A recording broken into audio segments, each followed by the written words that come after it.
Assalamualaikum warahmatullahi wabarakatuh. Sebelumnya izinkan saya memperkenalkan diri terlebih dahulu.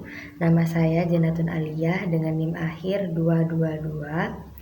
Pada kesempatan ini saya akan mempresentasikan hasil analisis ergonomi mengenai stasiun kerja Ibu Dewi. Analisis ini dilakukan untuk mengidentifikasi faktor risiko ergonomi, beban kerja, serta memberikan rancangan stasiun kerja yang lebih ideal.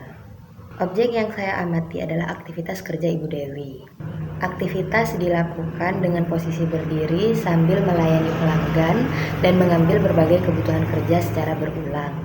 Aktivitas ini memerlukan konsentrasi, koordinasi gerak, serta dilakukan dalam waktu yang cukup panjang ataupun waktu yang cukup lama. Berdasarkan hasil observasi kondisi awal atau before, terlihat bahwa posisi kerja yang dilakukan belum sepenuhnya ergonomis. Terdapat beberapa gerakan berulang dan postur tubuh tertentu yang berpotensi menimbulkan ketidaknyamanan apabila dilakukan secara terus-menerus. Pada gambar ini dapat dilihat posisi tubuh saat bekerja yang menjadi daftar identifikasi resiko ergonomi.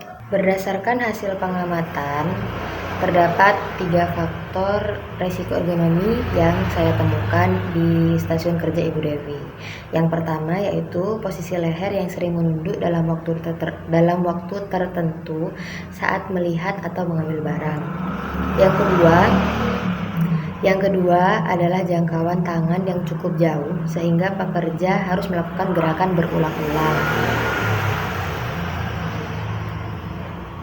Yang ketiga yaitu posisi berdiri dalam durasi yang lama dapat meningkatkan kelelahan fisik. Ketiga faktor ini apabila dilakukan secara terus-menerus dapat mempengaruhi kenyamanan dan produktivitas kerja. Berdasarkan hasil wawancara, beberapa keluhan yang dirasakan antara lain rasa pegal pada bagian tubuh tertentu, kemudian kelelahan setelah bekerja dalam waktu lama, serta rasa tidak nyaman akibat posisi kerja yang dilakukan secara terus-menerus. Keluhan tersebut menunjukkan adanya hubungan antara aktivitas kerja dengan kondisi ergonomi stasiun kerja yang Ibu Dewi lakukan. Beban kerja fisik yang dialami berasal dari aktivitas yang berdiri dalam waktu lama, kemudian mengambil barang, melakukan gerakan berulang, serta perpindahan posisi selama bekerja. Jika dilakukan secara terus-menerus tanpa penyesuaian, kondisi ini dapat meningkatkan resiko kelelahan otot dan gangguan muskuloskeletal. Selain beban fisik, terdapat juga beban kerja mental. Pekerja harus tetap fokus, teliti, dan mampu bekerja dengan cepat, terutama ketika aktivitas kerja yang sedang ramai. Hal ini dapat menimbulkan tekanan mental yang mempengaruhi konsentrasi dan performa kerja.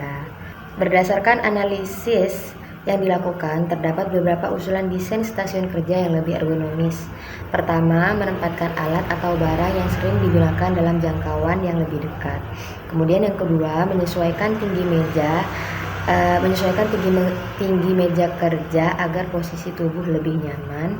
Yang ketiga, menyediakan tempat duduk atau waktu istirahat agar mengurangi kelelahan akibat berdiri terlalu lama. Berdasarkan hasil observasi dan wawancara, dapat disimpulkan bahwa stasiun kerja yang diamati masih memiliki beberapa faktor risiko ergonomi yang dapat mempengaruhi kenyamanan dan produktivitas kerja. Dengan penerapan desain stasiun kerja yang lebih ergonomis, diharapkan dapat mengurangi kelelahan fisik atau keluhan fisik yang ada, kemudian meningkatkan kenyamanan dan meningkatkan produktivitas kerja. Sekian presentasi yang dapat saya sampaikan, kurang lebihnya mohon maaf. Wassalamualaikum warahmatullahi wabarakatuh.